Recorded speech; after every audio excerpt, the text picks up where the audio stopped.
안녕하세요.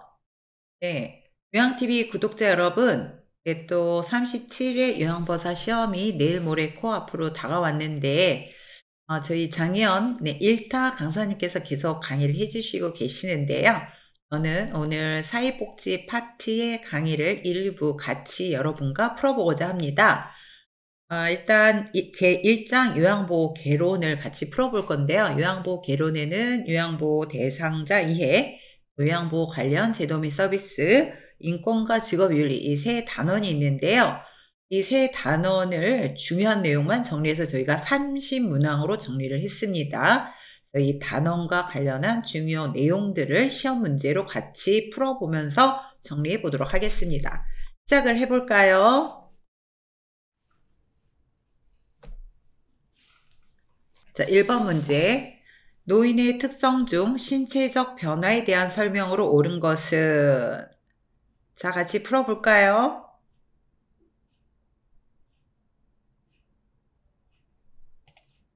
네, 답은 비가역적 진행이죠. 네, 피하 지방은 감소를 합니다. 면역 능력도 감소를 하죠. 잔존 능력은 감소를 합니다. 회복 능력은 감소를 하죠. 비가역적 진행, 이게 옳은 답이죠. 비가역적이라고 하면 원 상태로 돌아가지 않는 것을 말합니다. 그래서 사람이 죽으면 다시 살아나지 못하는 것처럼 노인의 신체적 변화는 비가역적으로 진행이 됩니다. 2번 문제. 자신의 지나온 일생의 여러 요인들을 떠올려 보거나 다가오는 죽음을 평온한 마음으로 맞게 해주는 것과 관련 있는 노년기의 심리적 특성은?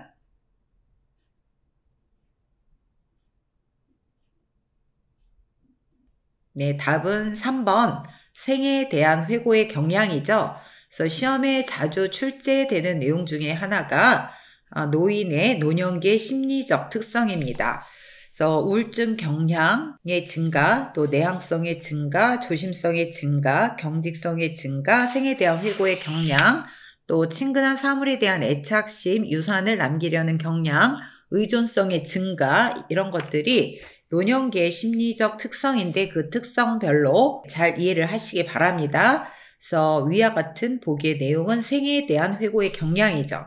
1번 친근한 사물에 대한 애착심인 경우에는 오랫동안 자신이 사용해 오던 친근한 사물에 대해 애착이 강한 것들이 이와 관련한 내용이죠. 또 유산을 남기려는 경향은 노인은 죽음의 필연성을 인식하고 생명이 유한하다는 것을 자각하면서 자신이 이 세상에 다녀갔다는 흔적을 후세에 남기고자 합니다. 그래서 이러한 생각으로 노인들은 혈육, 물질적 재산, 창조적 업적, 전통과 가치 등을 남기고자 하는 게 유산을 남기려는 경향이죠.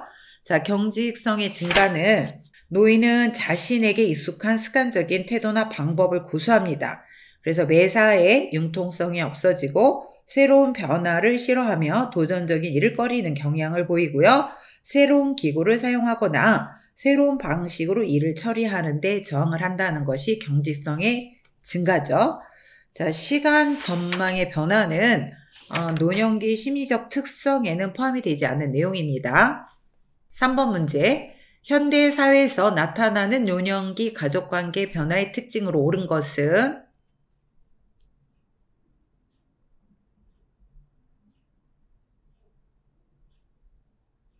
네, 정답은 2번. 노년기 부부간의 관계가 중요해지고 있다, 이죠. 자, 1번이 왜 틀린지 볼까요? 성 역할의 구분이 노년기에는 모호해지고 있죠.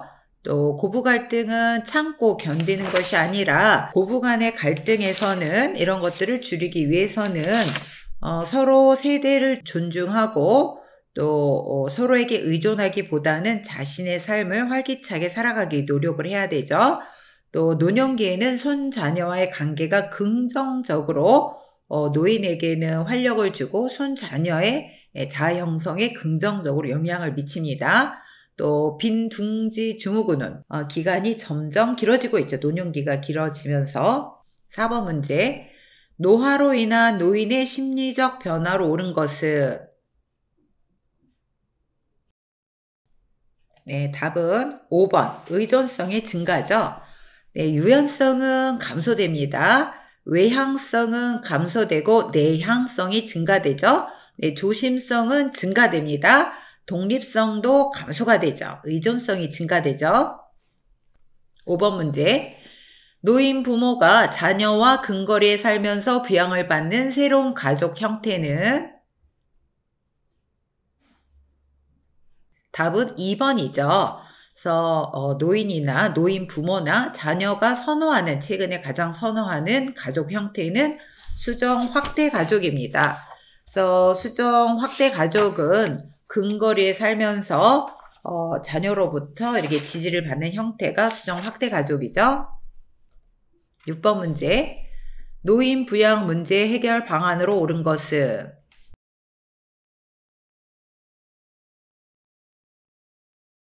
네, 답은 5번. 사회와 가족이 협력하는 공적, 사적 부양이 모두 필요하죠. 네, 그래서 1, 2, 3, 4는 노인 부양 문제 해결 방안으로 다 옳지 않은 내용들입니다. 7번 문제. 방문 요양, 방문 목욕, 주야간 보호 서비스는 노인복지시설 이용 중 어느 것에 해당이 되는가?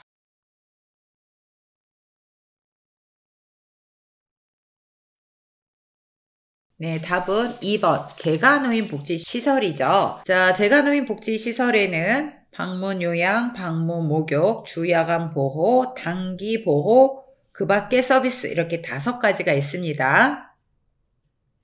8번 문제. 독거 노인의 건강 상태, 생활 환경 파악 및 욕구 파악, 안전 확인, 생활 교육 및 보건 서비스 연계 등 사회 안정망 구축을 목적으로 하는 노인복지 사업은?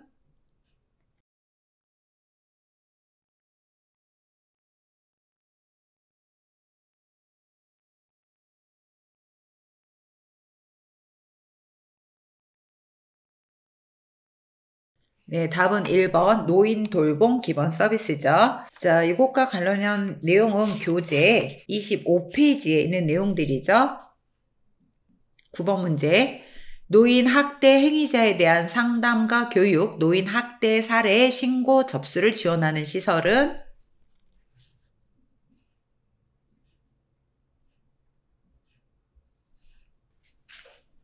네, 답은 5번 노인 보호 전문 기관입니다. 네, 그래서 노인 학대 행위자에 대한 상담과 교육뿐만이 아니라 노인 학대가 발생했을 때 개입을 해서 학대 사례를 판정하고 또 노인 학대 사례 신고 접수를 지원하는 시설은 5번 노인보호 전문기관이죠. 자, 제가 방문 요양센터는 그 노인 장기요양 보험의 재가급여 중에 하나고요. 노인 공동생활 가정은 노인 주거복지시설이 하나죠. 자, 노인복지관은 노인 여가복지시설 중에 하나입니다. 또 노인요양 공동생활가정은 노인 의료복지시설 중에 하나이죠. 10번 문제. 장기요양 인정 시 가정에 방문하여 신청인의 심신 상태를 조사하는 기관은? 네, 정답은 5번 국민건강보험공단입니다. 국민건강보험공단은 노인 장기요양보험의 보험자로 계약 조건에 따라 보험금을 지급하는 자로 이렇게 국민건강보험공단의 전문 요원인 사회복지사 또는 간호사가 신청인의 가정에 방문해서 신청인의 심신 상태를 조사를 하죠. 11번 문제. 다음에서 설명하는 노인을 위한 유엔의 원칙은?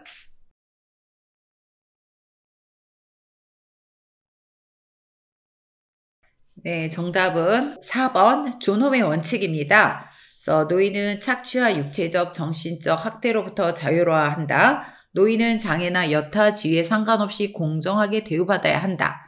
그래서 노인을 위한 유엔의 원칙이 5가지가 있죠. 독립의 원칙, 참여의 원칙, 보호의 원칙, 자아실현의 원칙, 존엄의 원칙. 그래서 각 원칙에 따른 중요한 내용들을 파악하시기를 바랍니다. 12번 문제. 치매, 중풍 등 심신에 상당한 장애가 있는 노인에게 가정과 같은 주거 여건과 급식, 요양, 일상생활 서비스 등을 제공하는 입소자 9인 이내의 노인복지시설은? 네, 답은 노인요양 공동생활가정이죠. 네, 여기에서 양로시설인 경우에는 노인 그 주거복지시설에 해당이 되죠. 또 노인복지관은 노인여가복지시설에 해당이 됩니다. 또 노인복지주택은 노인주거복지시설에 해당이 되죠. 또 노인요양시설과 노인요양공동생활가정이 노인의료복지시설에 해당이 되는데 노인요양시설은 한 층에 입소자 10명 이상이 이렇게 입소해서 공동으로 요양을 받는 시설이죠. 네, 그래서 이 노인요양시설과 노인요양공동생활 가정의 설치 목적은 급식, 요양, 일상생활에 필요한 서비스를 제공하는 이런 사업을 합니다. 이 중에 입소자 9인 이내 노인복지시설로 가정과 같은 주거 여건인 곳은 5번 노인요양공동생활가정입니다. 13번 문제. 다음 중 장기요양급여 대상자로 인정 가능한 경우로 옳은 것은? 네, 정답은 3번이죠. 자, 1번은 65세 미만인 경우에는 거동이 어려우면서 노인성 질병을 갖고 있으셔야 되는데 관절염은 노인성 질병이 아닙니다. 또 2번 50세 말기암 여자. 네, 65세 미만인 경우에는 거동이 어려운 거는 맞는데 네, 말기암은 노인성 질병이 아니기 때문에 대상자로 인정이 안 됩니다. 4번 80세 독거 노인인데 일상생활이 가능하시죠? 일상생활이 가능한 분들은 장기요양의 대상이 안 되십니다. 또 70세 남성인데 뇌출혈인 경우에는 노인성 질병에 해당이 되는데 병원에 치료 중인 경우, 병원에 입원 중이거나 병원에서 치료 중인 경우에는 장기요양 보험의 대상이 안 됩니다. 14번 문제. 다음은 장기요양 인정 신청 및 판정 절차이다. 가로 속에 들어갈 내용으로 옳은 것은?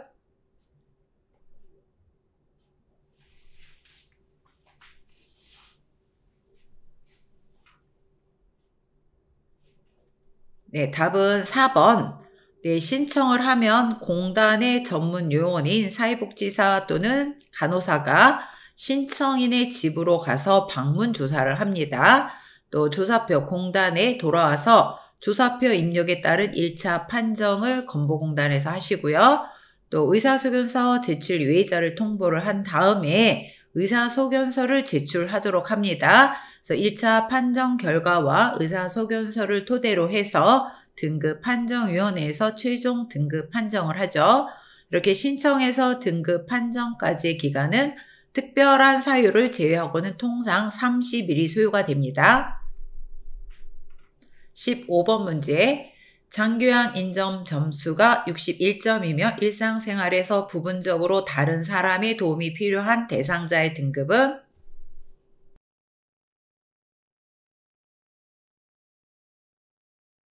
네, 정답은 3번 3등급이죠. 네, 1등급인 경우에는 장기요양 인정 점수가 95점 이상으로 심신의 기능 상태 장애로 일상생활에서 전적으로 타인의 도움이 필요한 상태죠. 자, 2등급은 장기요양 인정 점수가 75점 이상, 95점 미만으로 일상생활에서 상당 부분 타인의 도움을 필요한 상태입니다. 자, 3등급은 장기요양 인정 점수가 60점 이상 75점 미만으로 일상생활에서 부분적으로 타인의 도움이 필요한 상태죠. 자, 4등급은 점수가 51점 이상 60점 미만으로 일상생활에서 일정 부분 다른 사람의 도움이 필요한 상태입니다. 자, 5등급은 장기요양 인정 점수가 45점 이상 51점 미만으로 치매가 있는 분들, 또 치매 특별 등급이라고도 하죠. 16번. 수급자 일상생활, 신체 활동 지원에 필요한 복지 용구를 제공하는 장기 요양급여는?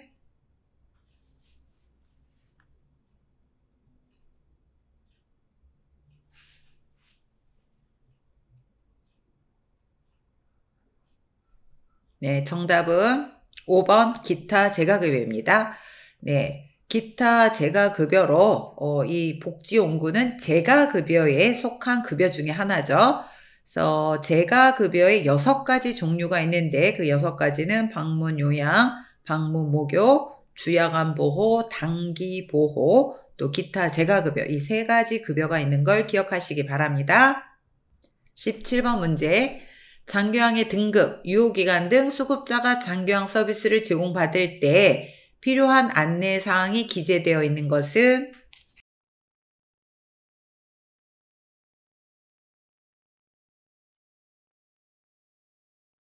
네, 정답은 2번 장기 요양 인정서입니다. 수급자나 대상자 어르신이 장교양 서비스를 받기 위해서는 반드시 서비스 제공 기간에 두 가지 서류를 제출해야 되죠. 하나는 장기요양 인정서, 또 하나는 표준 장기요양 이용계획서. 네, 표준 장기요양 이용계획서는 올해 개인별 장기요양 이용계획서로 명칭이 바뀌었습니다.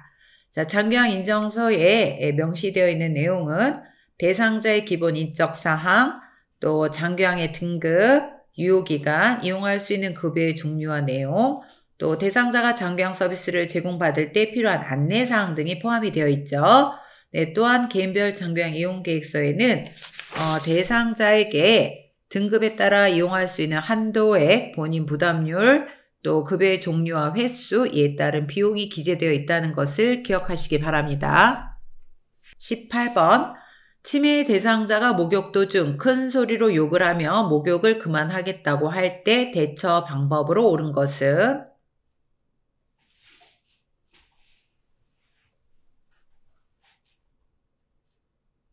네, 정답은 5번 안전을 위해 무리하게 목욕을 시키지 않는다입니다. 19번 문제. 치매 대상자가 입맛이 없다면서 식사를 거부할 때 대처 방법은?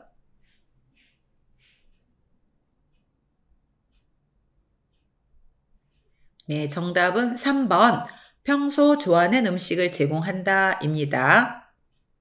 20번. 다음 중 요양보호사의 역할로 옳은 것은?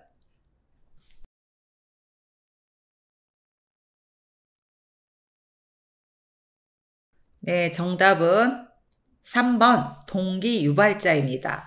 자, 요양보호사의 역할은 시험에 자주 출제가 되는 문제 중에 하나죠. 그래서 정보 전달자부터 요양보호사 역할이 6가지가 있는데 첫 번째는 숙련된 수발자입니다. 그래서 숙련된 요양보호 서비스에 대한 지식과 기술로 대상자에게 서비스를 지원해주고 도와주는 게 숙련된 수발자죠. 자, 두 번째는 정보 전달자입니다. 대상자의 신체, 심리에 관한 정보를 가족, 시설장 또는 관리 책임자, 간호사, 의료기관의 의료진에게 전달하며 필요시 이들의 지시사항을 대상자와 그의 가족에게 전달하는 역할이죠. 세 번째는 관찰자의 역할입니다. 맥박, 호흡, 체온, 혈압 등 그 신체 변화와 투약 여부, 질병의 변화에 대한 증상뿐만 아니라 심리적인 변화까지 관찰하는 역할이죠. 또 말벗과 상담자의 역할이 있습니다. 효율적인 의사소통 기법을 활용하여 대상자와 관계를 형성하고 필요한 서비스를 제공하여 대상자의 신체적, 정신적, 심리적 안위를 도모하는 역할이죠. 또 다섯 번째는 동기 유발자의 역할입니다. 신체 활동 지원 서비스나 일상생활 지원 서비스 등을 제공하는 것에 그치지 않고 대상자가 능력을 최대한 발휘하도록 동기를 유발하며 지지하는 역할이죠. 자, 마지막으로는 옹호자의 역할이 있습니다. 가정이나 시설, 지역사회에서 학대를 당하거나 소외되고 차별받는 대상자를 위해 대상자의 입장에서 편들어주고 지켜주는 역할이죠. 그래서 각 그 요양보호사의 역할 6가지를 꼭 인지를 하시고 내용을 이해하시기 바랍니다. 21번. 다음과 같은 사례에서 요양보호사의 대처 방법으로 옳은 것은?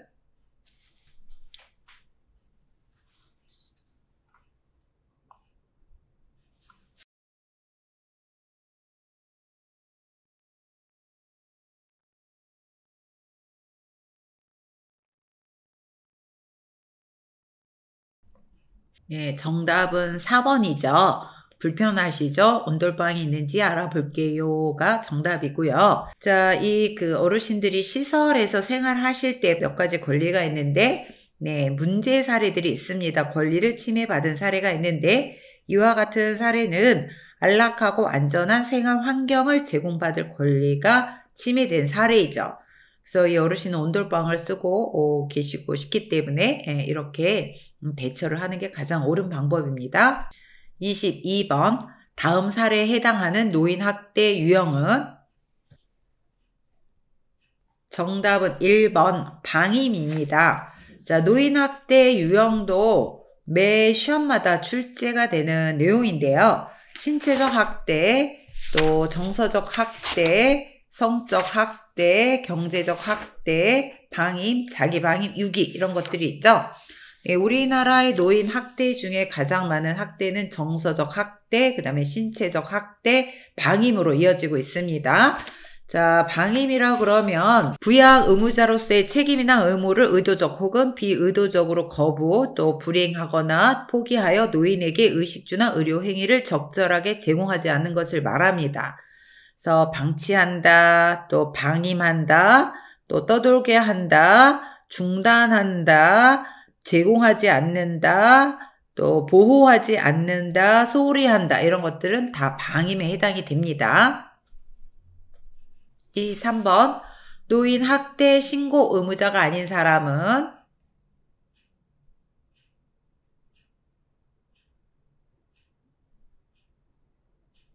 정답은 4번 마을 통장입니다. 자, 노인 학대 신고 의무자는 노인 학대 발견, 의심 사례가 발견되더라도 반드시 신고를 해야 되고 이거를 신고하지 않을 경우 500만 원 이하의 과태료를 처하게 되어 있죠. 그래서 신고 의무자인 사람은 의료인, 사회복지 전담 공무원, 또 사회복지 시설의 종사자, 또 재가센터에 근무 중인 요양보호사가 신고 의무자에 해당이 됩니다. 24번 문제. 시설에서 동료 요양보호사가 치매 대상자에게 폭언과 부당한 대우를 하는 것을 목격했을 경우 요양보호사의 대처 방법은?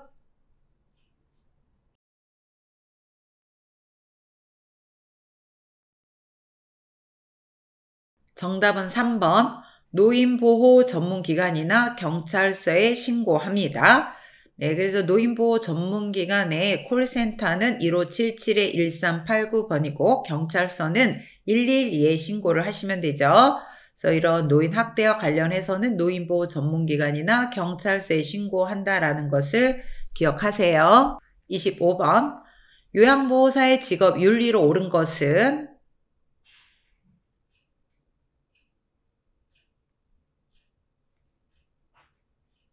정답은 2번. 대상자의 자기 결정을 최대한 존중합니다. 그래서 요양보호사의 직업 윤리가 굉장히 여러 가지가 있는데 그 중에 하나는 대상자의 자기 결정을 최대한 존중한다입니다. 자, 1번은 대상자의 가족의 의견이 아닌 대상자의 의견에 따라 서비스를 제공을 해야 되죠. 또 3번 대상자의 개인정보를 동료 요양보호사 공유하는 것은 개인정보보호법 위반입니다. 또 근무 중 발생한 사고는 가족과 시설장에게 알려야 되는 게 맞습니다. 또 요양보호사의 판단만으로 서비스를 제공하는 게 아니라 대상자의 의견과 또 센터에서 지시하는 급여 제공 계획서에 따라 서비스를 제공을 해야 되죠. 26번 문제. 요양보호사가 개인 사정으로 방문 일정을 변경하고자 할 때 올바른 행동은?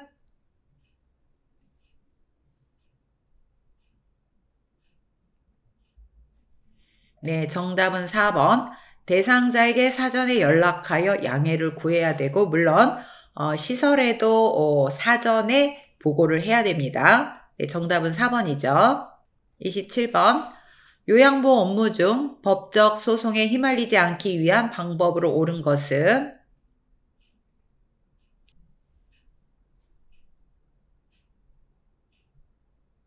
정답은 3번. 대상자의 상태 변화를 세심하게 관찰하여 기록한다입니다. 자, 서비스의 내용과 방법이 확실하지 않으면 질문을 해서 물어보고 해야 되죠. 또 서비스 계획 수립 시 대상자의 욕구를 우선적으로 신체 기능과 대상자의 욕구를 반영을 해야 됩니다. 또 시설장이나 간호사에게 보고한 내용은 반드시 기록을 해야 되죠.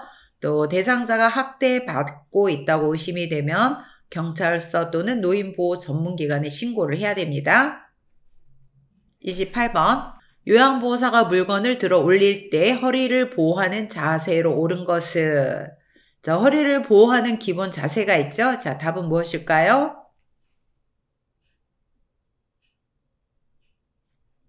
네, 정답은 3번. 물건을 최대한 몸 가까이에 위치하여 들어 올린다입니다. 자, 1번 답을 보면 무릎을 피는 게 아니라 무릎을 구부려서 무게중심을 낮춰야 됩니다. 무릎을 구부려 몸의 무게중심을 낮추고 발을 어깨 넓이만큼 벌려서 지지면을 넓혀야 되죠. 또 물건을 든 상태에서 허리를 돌리는 게 아니라 발을 바꾸어 방향을 전환해야 됩니다. 또 양손으로 물건을 들어 올릴 때에는 허리를 구부리면서 들어 올리는 게 아니라 무릎을 구부린 상태에서 들어 올려야 됩니다.